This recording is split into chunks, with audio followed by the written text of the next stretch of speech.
hoping for. I'm just giving it another 10 seconds and then we shall formally begin.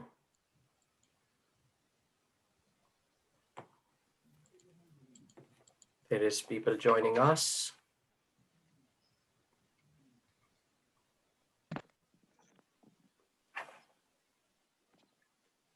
And that's 10 seconds. So we shall begin now, inshallah. Assalamu alaikum, everyone.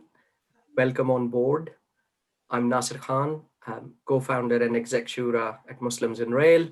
I'm also the infrastructure director at Korean Brown. Just to give you a bit of background about Muslims in Rail, I'm hoping that you are all aware and familiar with. So Muslims in Rail is a community interest company, a social enterprise. We are a network of professionals drawn from leading rail and transport organizations. We were established in 2017.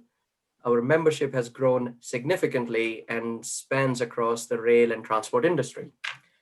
As advocates and champions of equality, diversity, and inclusion, our vision is very simple. We want to connect, grow, and inspire people working or seeking a career in the rail industry. I want to just talk briefly about our values, which are to create opportunities, improve relationships, develop professionalism and excellence through quality, and guided by our faith and our morals, we want to act with integrity and respect, so ethics become a key value for Muslims in Rail and our members. This event is recorded, so if you were unable to attend it live, you can watch it later. And it would be my request that you pass on the link that we will send you so you can share it with your colleagues and your friends so they can learn and be inspired by today's webinar. I want to talk a little bit about a problem which British Muslims face in today's day and age. So we face a universal barrier to employment. The rail sector is no different.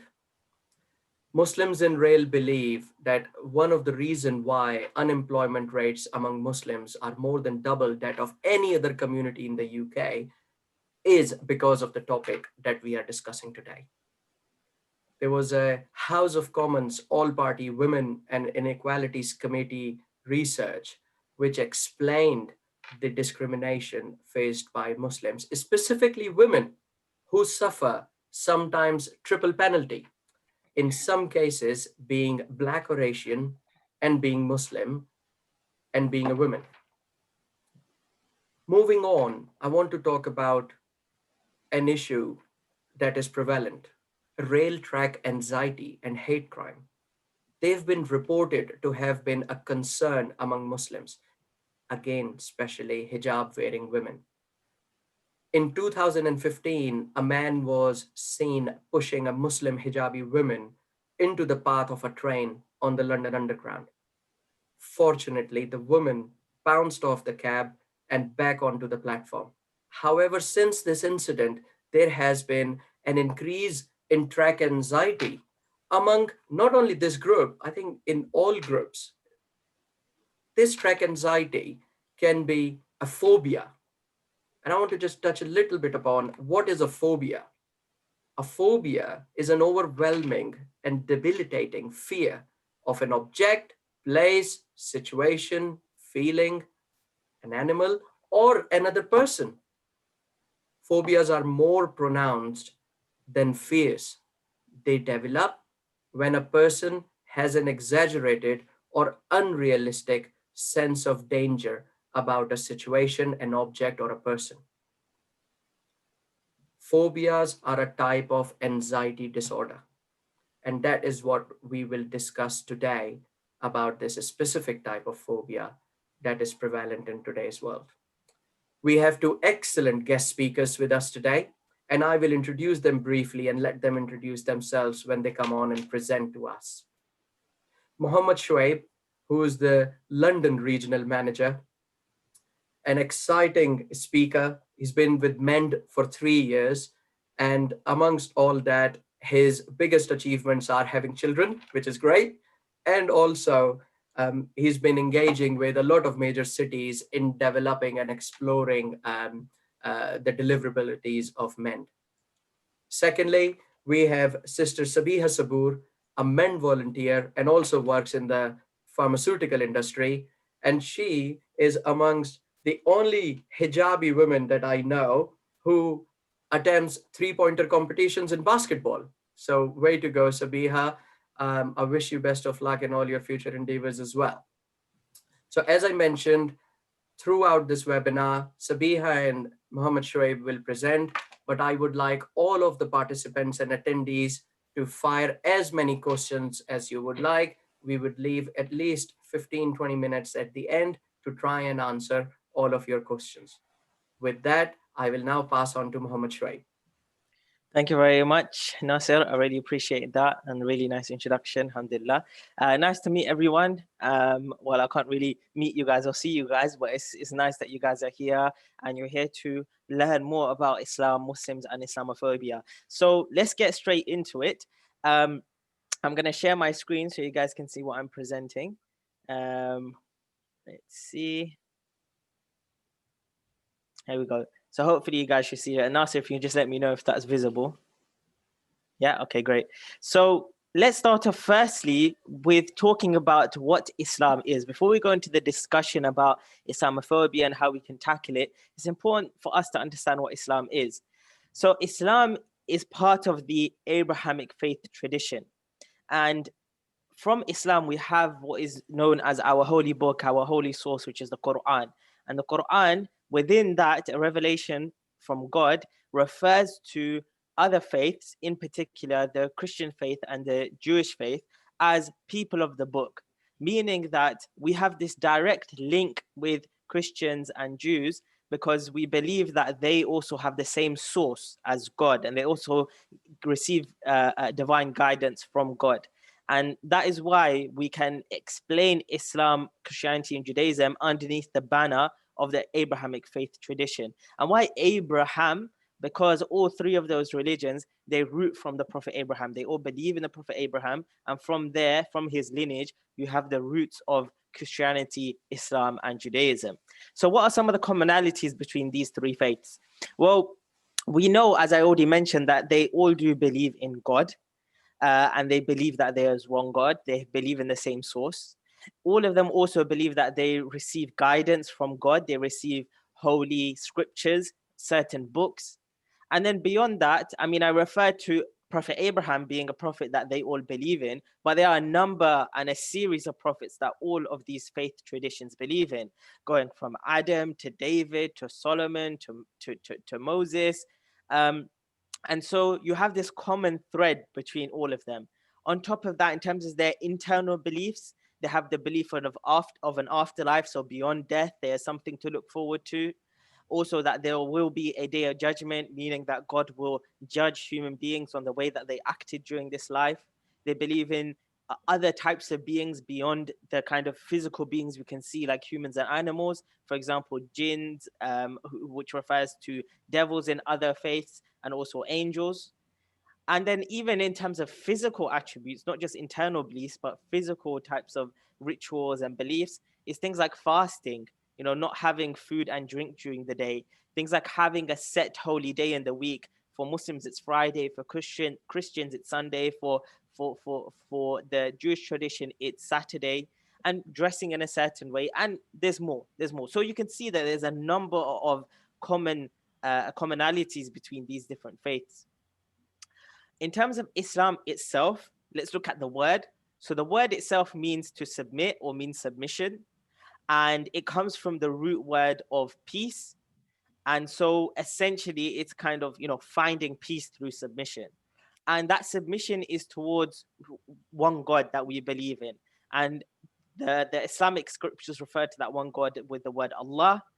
And in terms of the particular beliefs one has in order to be a Muslim, is to believe that there is one God, that the final messenger is the Prophet Muhammad, peace be upon him, and to also believe in the existence of the previous messengers, the previous scriptures, the beliefs in angels, the beliefs in the day of judgment, the belief in the afterlife, and the belief in divine predestination as well. So that is what can essentially encompass the Islamic belief.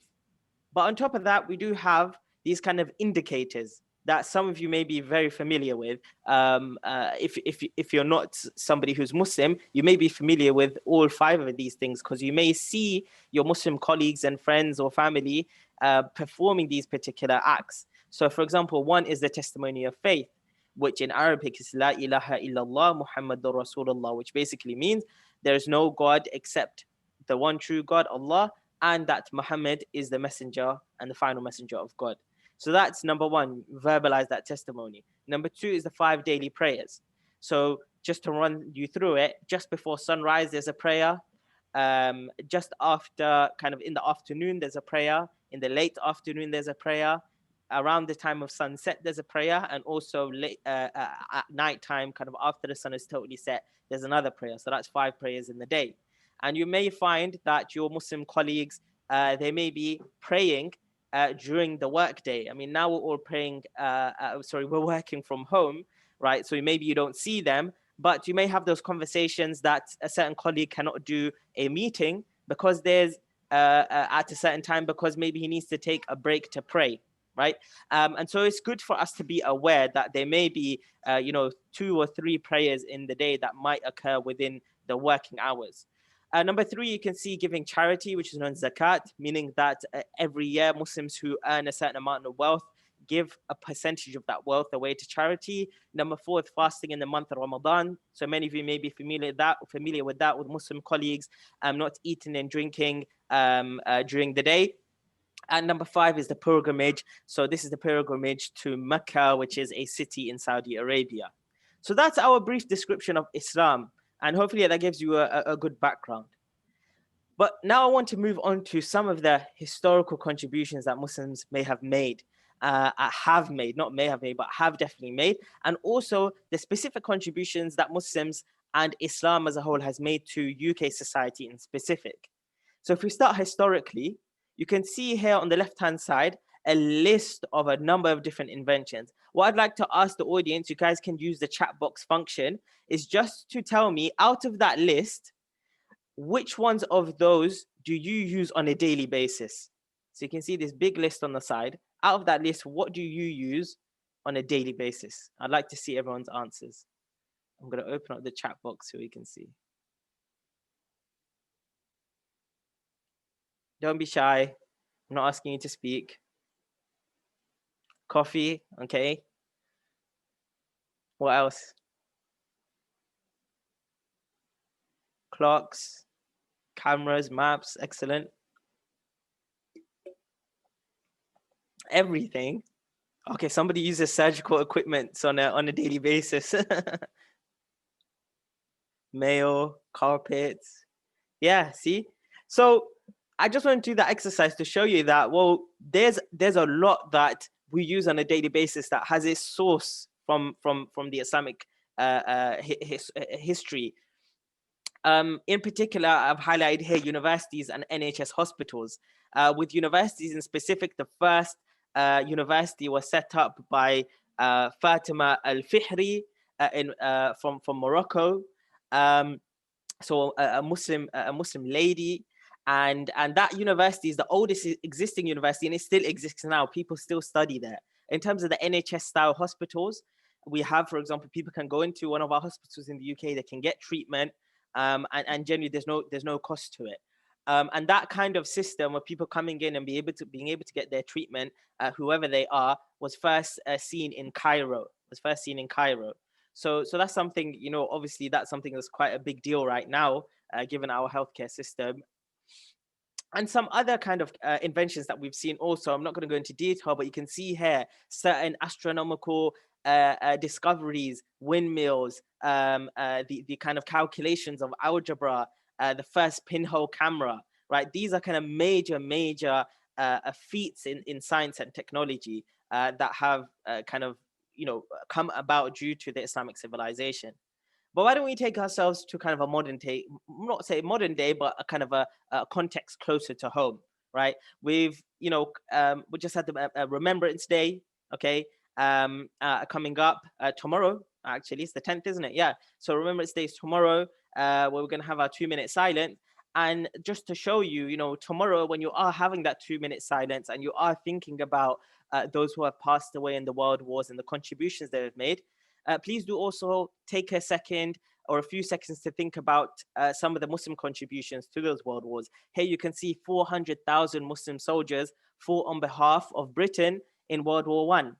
And if we look at World War II, we see that there's 2.5 million from the Indian subcontinent with a mixture of Muslims and other faiths as well.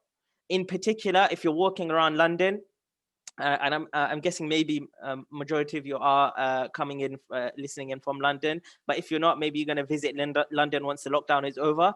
Go to Gordon Square and you can see the statue and the bust of Noor Inayat Khan, who was a special operations heroine in World War II. So some really significant contributions made by Muslims to the world wars. If we go kind of take ourselves to a modern day context and we see some of the figures about Muslims, we see that young British Muslims account for about 25% of the UK's working population, right? That's a significant amount. And that's because Muslims are, the majority of Muslims are actually from a younger age bracket. And so because of that, they're able to contribute a lot more to the working age population. And therefore, Muslims are actually some of the leaders in some of the trends that you see in economic trends today in society. Muslims are actually leading that, given that they have that kind of economic power and that money to spend. And so, a lot of our the UK's economy does rely on the Muslim community and their contributions. And because of that, you see that Muslims do feel quite integrated in society. A survey was done, and 95% of Muslims don't feel shy to call themselves British or British Muslims. Further than that, Muslims are very charitable. In 2016, a survey was done that within that 1 month alone of Ramadan, British Muslims gave approximately £100 million, which approximates to about £38 per second. So that's an incredible contribution that Muslims have made. If we look over to kind of the impact that's having on the economy, British Muslims contribute about £31 billion to the UK economy. And within that, in London alone, you find that Muslims have created 70,000 jobs. And probably the most significant thing on this slide is the contributions being made to the NHS. Given that that's, again, something which is quite, a topical issue at the moment, you find that 26% of all doctors come from an Asian British background. And as part of that, many of those Asian British doctors would be Muslim. And in terms of outside of just the field of doctors, generally NHS staff, you find many of them coming from countries which have large Muslim populations, like Pakistan, like the Middle East, like India, like certain countries in Africa, right? So you can see this amazing contribution that is being made. And not to forget that leads us to how much contribution Muslims have made within this year alone when it comes to the COVID-19 pandemic. So Sabiha, do you want to just take over? Yeah, sure. I guess as well with the pandemic, it is a huge thing that's happening and affecting all of our lives. And really the first ever NHS doctor to have passed of COVID-19 whilst fighting on the front line was a British Muslim. And so that was Dr. Habib Zaidi, which was here, and which is second to middle picture. But what MEND has done is they've started a campaign which really celebrates the heroes of the NHS who are Muslims, to show, how hard they've worked and really sacrificed their lives fighting for this country and the NHS. I guess as well, during lockdown, when we were all locked down, there were really positive Muslim contributions where there was a lot of volunteering going on. I don't know if anyone can recognize, but that's me in the picture. And I helped MEND volunteers with this NHS wellness initiative box. And what happened is we created hundreds and hundreds of boxes, which were like care packages to really help the frontline staff workers, nurses, doctors that were in the COVID-19 wards, especially when they're affected by PPE, and they can actually end up getting dermatitis because they're constantly wearing PPE. So a lot of great care packages were just delivered to NHS staff. And volunteering happened all over the UK by Muslims, but not just Muslims. We had Muslims working with interfaith groups. So if we look at picture 10, we have the Sikh community working with the Muslim community to deliver food parcels to the vulnerable. So again, a lot of great contributions that were done during lockdown and just during this whole pandemic. Yeah, definitely. However, despite all of these amazing kind of contributions Muslims have made, we do find that Muslims do face Islamophobia in society. A survey was done by Comres, who surveyed over 2,000 British people across the country, across different ages, backgrounds, and 58% of them agree that Islamophobia is a real problem in society. And so despite all of those contributions, we do need to look into some of the issues that Muslims are facing. So we do need to try and understand what Islamophobia means. What I'd like everyone to do is just to send in your thoughts into the chat box of what do you think the definition of Islamophobia is? What does that word in particular mean?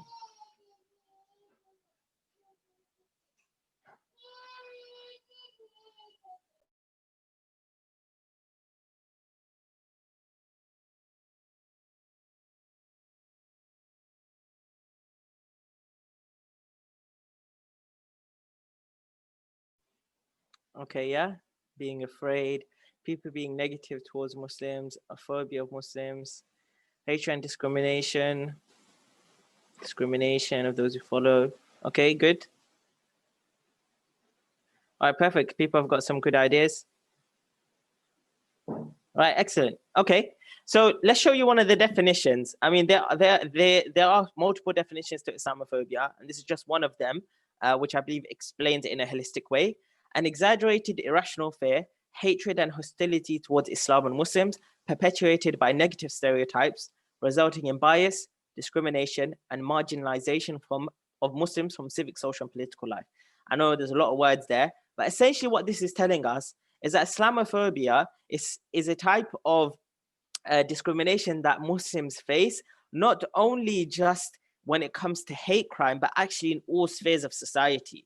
A lot of the times when you think about Islamophobia, we think that this is just discrimination in terms of being verbally abused or being physically abused, being called certain names, being hit or something like that. But actually, Islamophobia has its roots deeper within society. And if you think about it like an iceberg analogy, the hate crime is just the tip of the iceberg. Below that is all the other types of Islamophobia that is allowing for that hate crime to happen, whether that's certain policies that are Islamophobic, whether that's the types of exclusions and marginalization from certain types of spheres of society, whether that's politics and media. That all leads towards the kind of experience of Muslims and allows for that hate crime to occur. So if we break that down a little bit, we can try and understand the chain of Islamophobia. How does it perpetuate in society? How does it gain momentum, and where does it end up?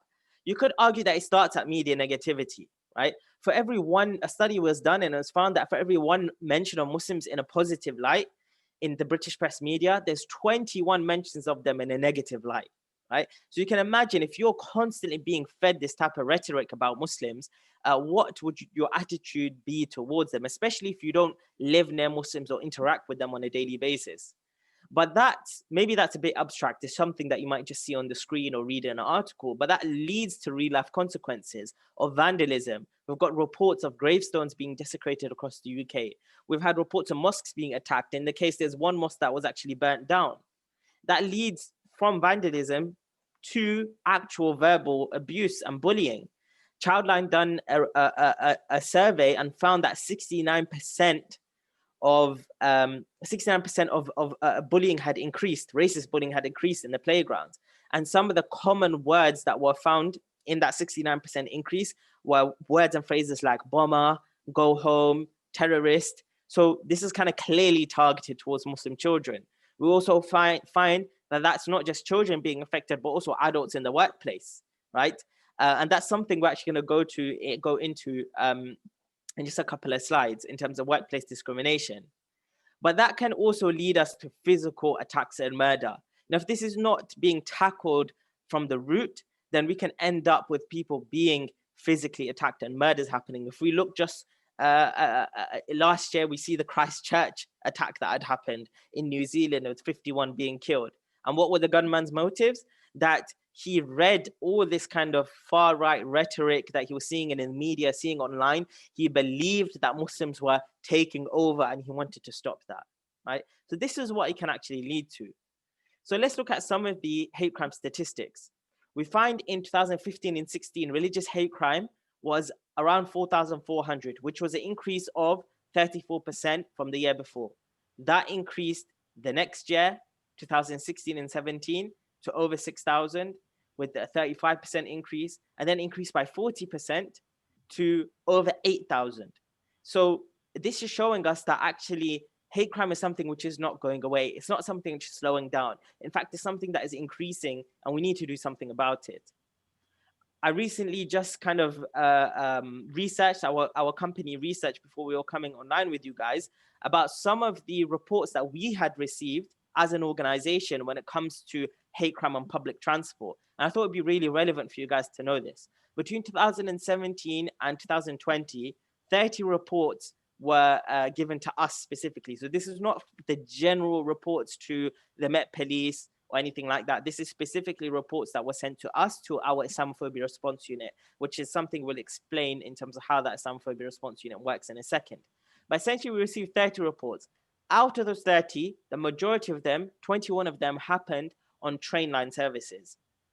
The majority of victims were actually Asian, Muslim Asian females, and the majority of suspects were white males, to put some context onto that as well. And there was one key case study that I noticed in our report. You find that in 2018, a female and her younger sister, who both wear the hijab, they were on the Hammersmith and City line, and they were heading towards East Ham. And there were a group of 5 white males who began to make direct comments towards them whilst they were sitting on the train about acid attacks and about terrorist bombers, right? And so these particular individuals then reported that to us, and you know, it's been described to us in terms of how shaken they were by that incident. And this is just one key case study that I've highlighted here. I can't go through all of them, but there are multiple of these kind of cases that have come up to us, and that we find and that we do try and address. So I think it's really important for us to know that.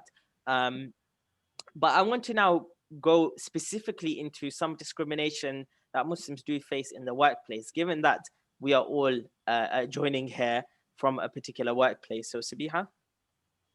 Yeah, so we'll be focusing on how Islamophobia actually really creeps into the workplace. So a lot of what we're working with is facts and data. And this is a really unfortunate fact. The BBC also has displayed this, but it's really that people who have CVs and submit them for jobs and they have Muslim sounding names, they're 3 times less likely to have a job interview. And again, I guess it goes back to Nasir Khan's comments about facing that ethnic penalty, but then also facing the Muslim penalty, and that affects employment. So I guess this slide here, there's quite a lot of facts going on. So I'll just pick a few. I'll just give a few seconds if anyone wants to read some in silence.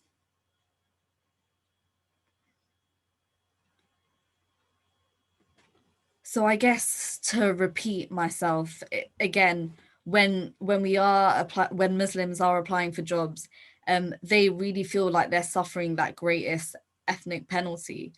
But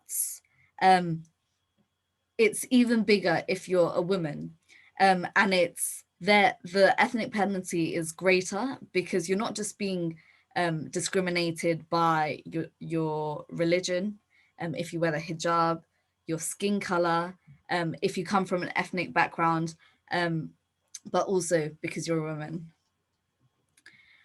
I guess if we go to the next slide, again, I'll just give a few seconds if anyone wants to read through some of those facts.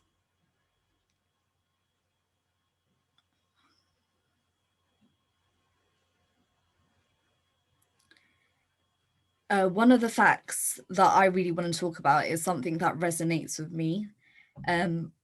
So again, I work in the pharmaceutical industry, and COVID has had an impact. And myself and a white, one of my white friends, he's a white male, we've both been applying at the same time for a job. And we've been contacted with the same recruiter, and I had an interview with them. I didn't get the job. He had an interview with them. He got the job. That was the first job that he applied to. I have a huge spread list where I've applied to over 30 places, and I've had around 7 interviews and still have been rejected. So really, that first statistic that ethnic minority applicants must send 74% more applications than their white counterparts, that really does resonate to me. So yeah, I've experienced it really. So even though there's those shocking facts, what can your workplace do? And, you know, Muslims in Rail and your workplace might even be doing it anyway, which is great. So for recruitment and retention, so with that first statistic, you're 3 times less likely to get a job interview if you have a Muslim name. So one way to counteract that would be having name blind applications and looking at CVs, blind CVs, exactly. Thank you, guest line. Another thing is to have, another thing to combat this with recruitment and retention is to have an annual report to see really, are you recruiting Muslims? Are you not? Is there unconscious bias seeping in? The next thing to look at is actually progression and promotion levels. So a key performance indicator to look at that would be seeing how many managers are Muslims, are they being progressed and promoted? So those are key things that can be looked and helped into. So that's really above organization level. Within the organization, there's several things that your workplace can do to make it a bit more Muslim friendly. So for example, having halal food, having prayer rooms. I don't know if your workplace already has that, having ablution facilities, Ramadan, as Shoaib mentioned before, there's during prayers and winter times, in the winter time, you can be praying a lot during the winter period. So is there flexible hours during that, but then also during Ramadan, when you're not eating and drinking, is there flexibility around that? Having Eid day off, but then also, which is what you guys are all doing now, is supporting Islamophobia Awareness Month and supporting MEND, and it'll be great to continue that support.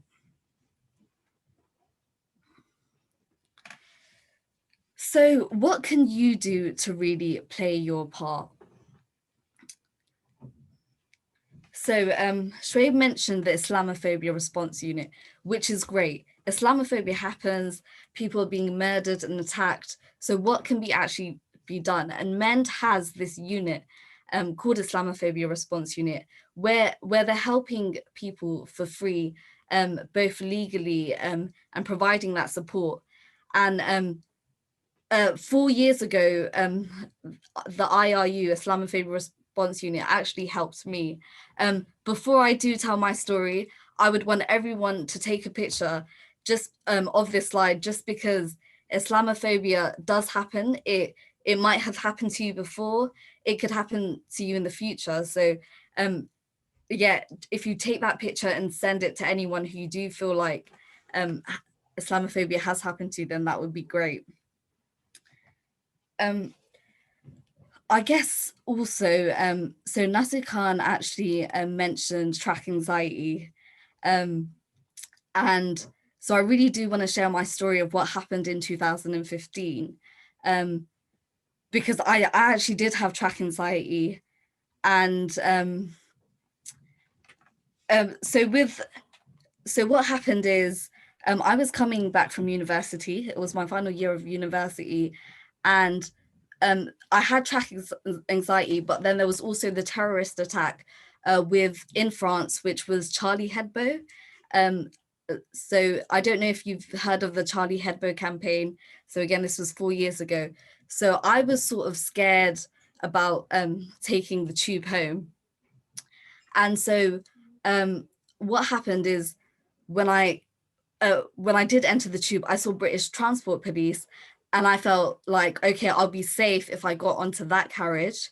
So as I got onto that carriage, what happened is, a short female instantly started giving me racial slurs. She started commenting about my hijab, saying I should take it off. And then I just sort of looked at the British Transport Police like, oh, can you help me? And then I just turned around and ignored her, and she stopped. When it came to my stop, I started running up the escalators, and the British Transport Police actually started running after me, and I felt sort of relieved, like, oh wow, they noticed it. And what happened is, they stopped me, and I said, oh, was it to do with what that woman was saying? And they said, no, it was to do with what we saw on your WhatsApp. And so I just came back from a charity event from my Islamic society. They raised over £10,000 for this event. And I was just saying thank you for celebrating for this event. But the WhatsApp group was called Sisters of ISOC.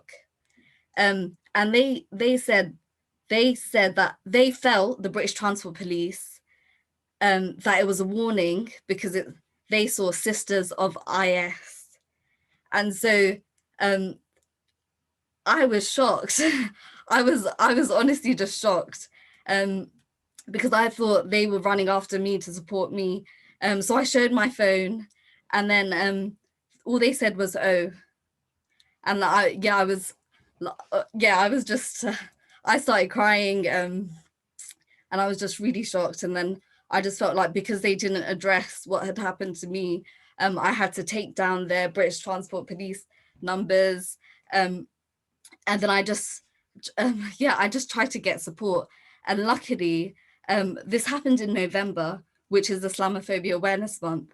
And I actually had a presentation by MEND at my university, and I got MEND support for that.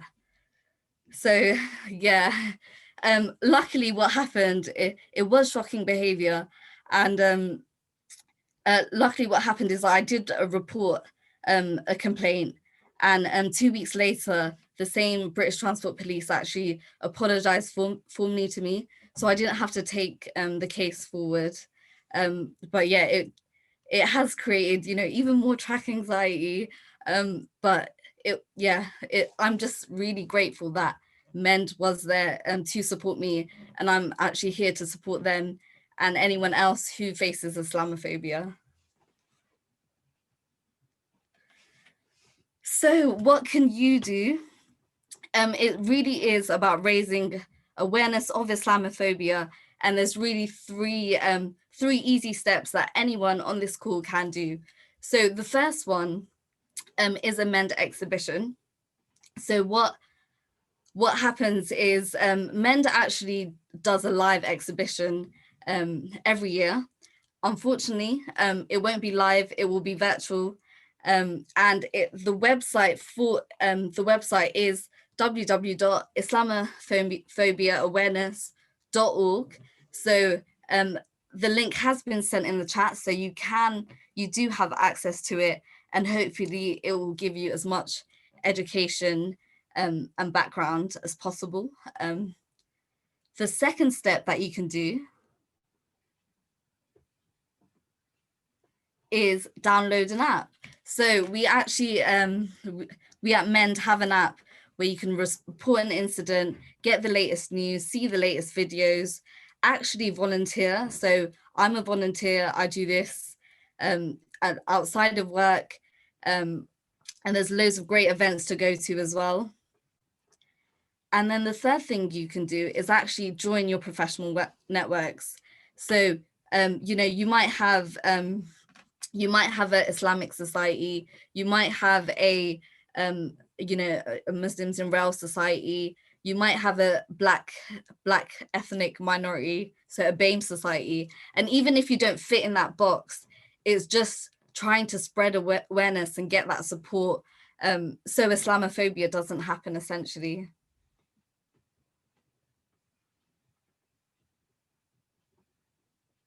Sorry, just unmuting myself. Thank you very much, Sabiha. So yeah, 3 actions to summarize again. Really easy. Go into Islamophobia-awareness.org, find out loads of information about the campaign, get involved, especially look at the exhibition and share it to family and friends. Get the MEND app, increase your knowledge about Islamophobia, and then just be involved in your workplaces, bring up these conversations.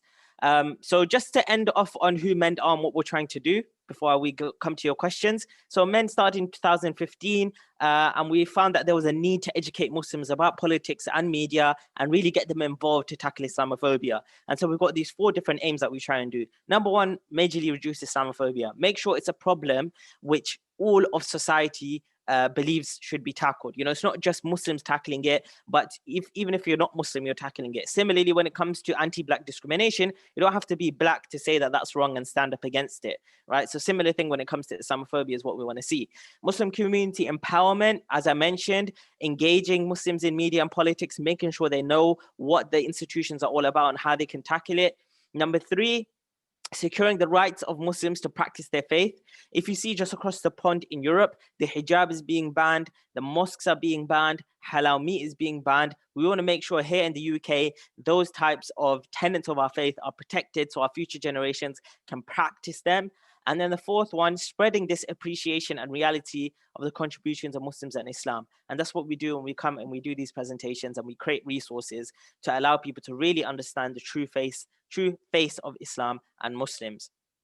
And just to end off, just so you know that we're not just blagging it, alhamdulillah, MEND have received a good number of accolades from a number of different organizations and recognized bodies like the Office for Democratic Institutions and Human Rights, for example, sitting on the APPG, the World Economic Forum, who have mentioned us in terms of best human rights practices.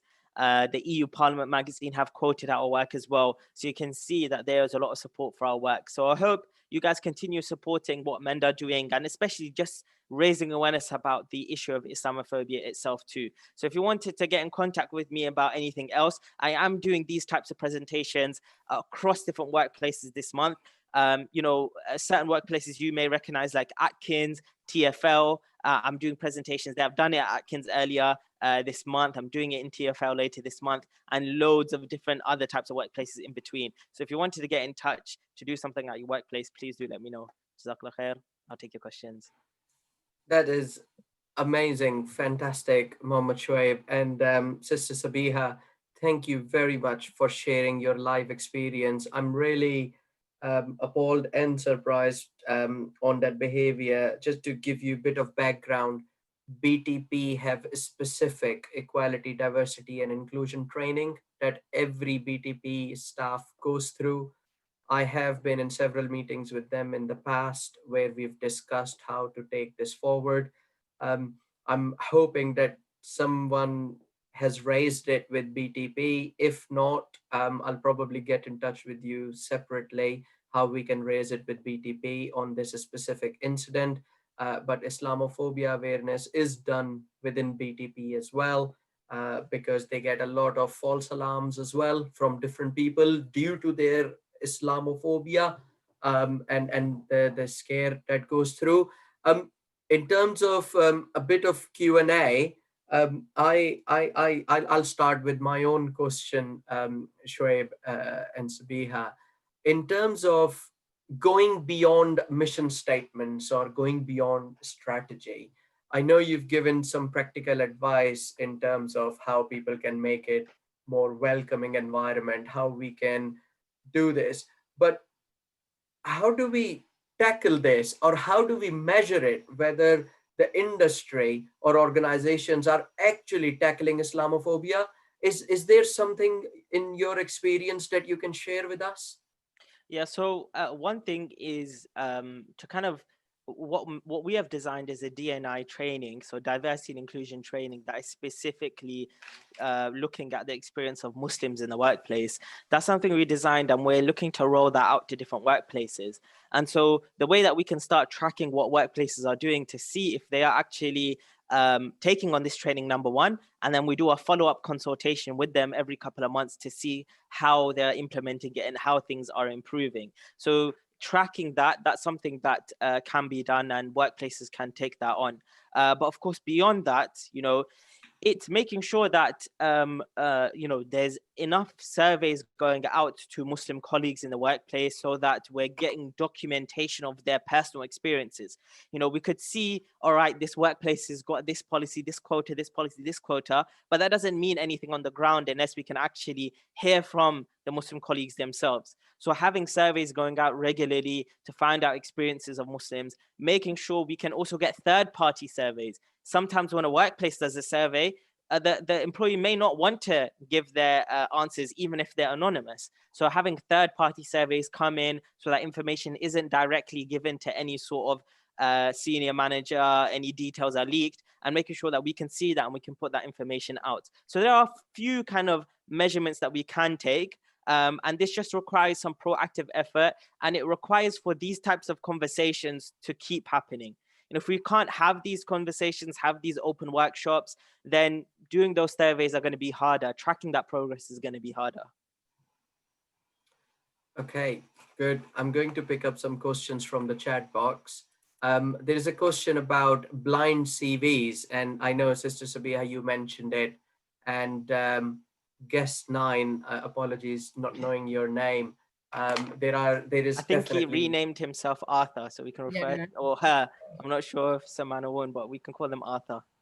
Well, they will be forced to change their name to Arthur if blind CVs are not accepted. So, in terms of your interaction with various organizations and industries, how prevalent is blind CVs at the moment in say the rail industry? What are your experiences? Have you seen it?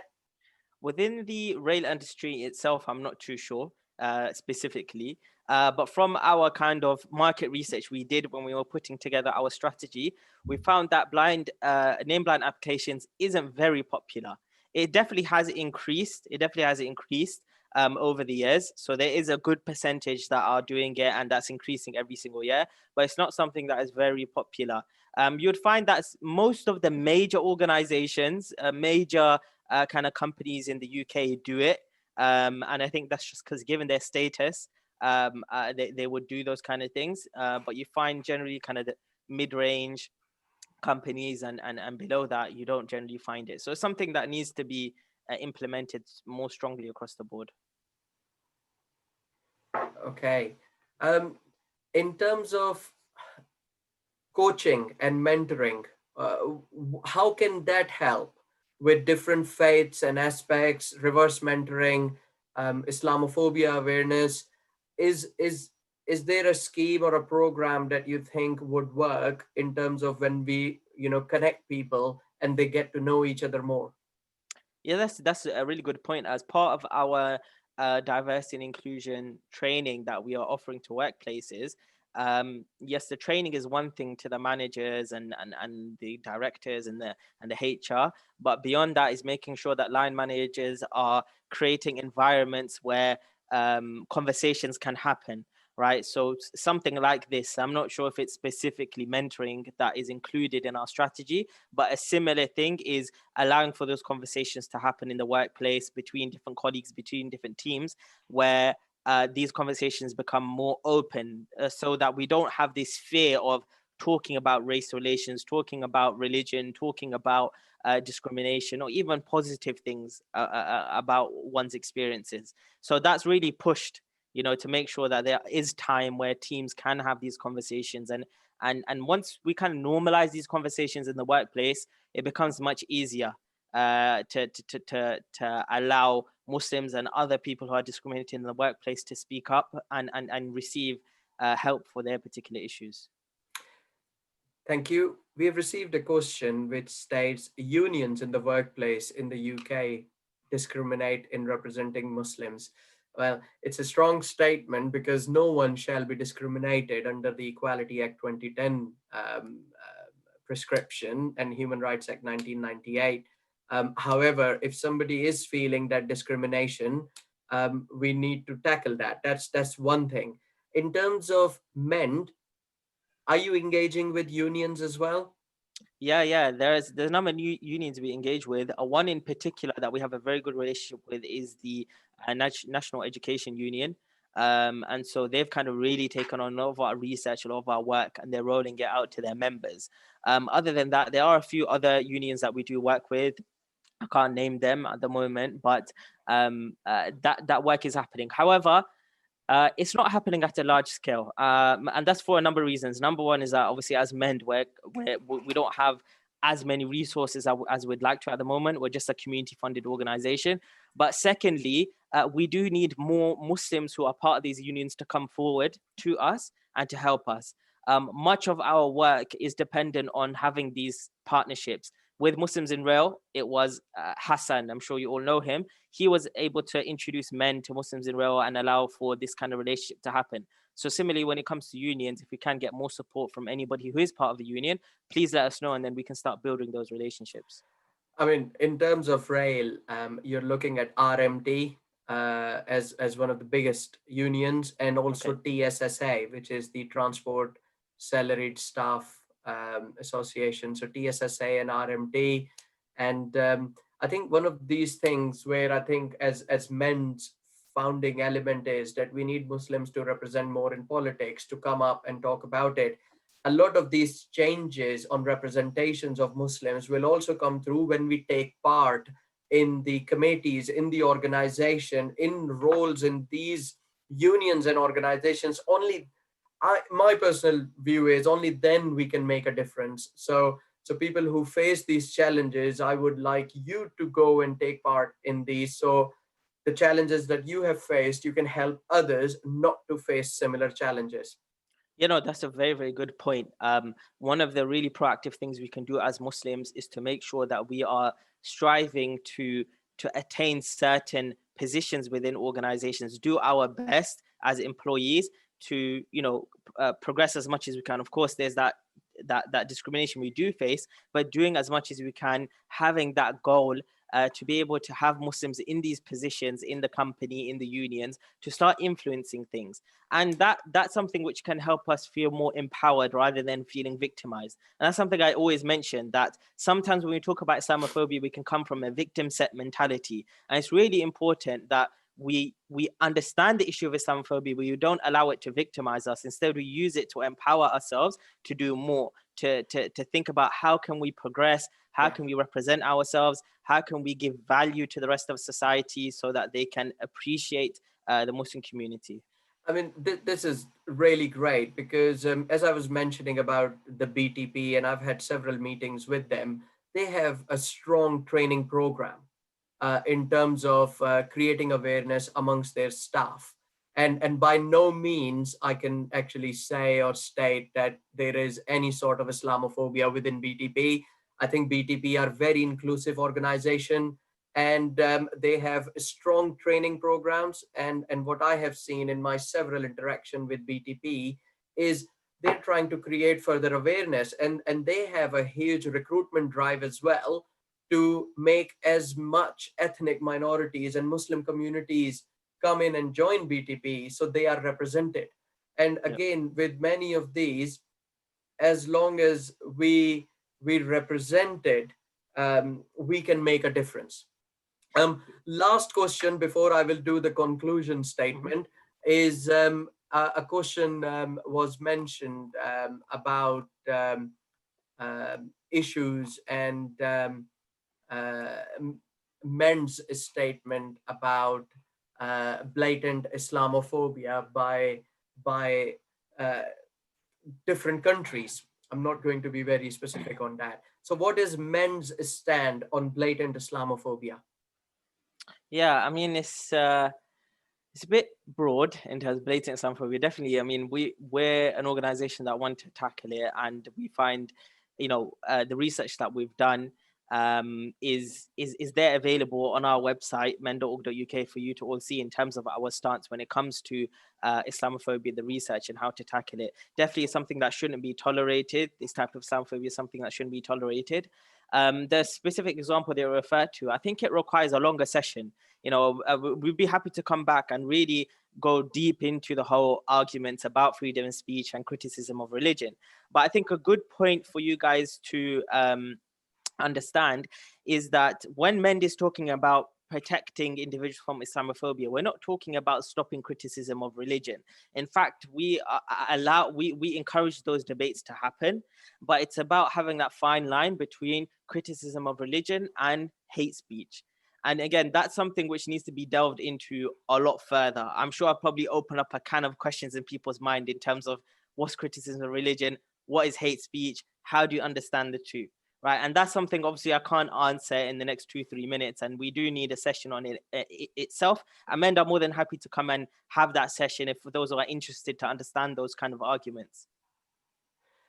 Thank you, Shoaib, and thank you, Sister Sabiha. I would just like to end with a statement, and it's a combination of some hadith from Prophet Muhammad Sallallahu Alaihi Wasallam, may peace and blessings be upon him. The best way to defend Islam is to practice Islam. Be not like the hypocrite who, when he talks, tells lies, when he gives a promise, he breaks it, and when he is trusted, he proves dishonest. So when I mention he, it's an all-encompassing he, she, it, and they. And the best among you are those who have the best manners and character. So in my view, when we lead by example, when we show ourselves as the best of who we are through our faith, when we show the best manners and character, that's how we defend and protect ourselves. That's how we defeat Islamophobia. On that note, I thank you all very, very much for a lot of questions, a lot of interaction on participating on this. And thank you again, Muhammad Shoaib and Sister Sabiha, much appreciated. Thank you all. Assalamu alaikum. Alaikum salam wa rahmatullah. Thank you. Walaikum assalam.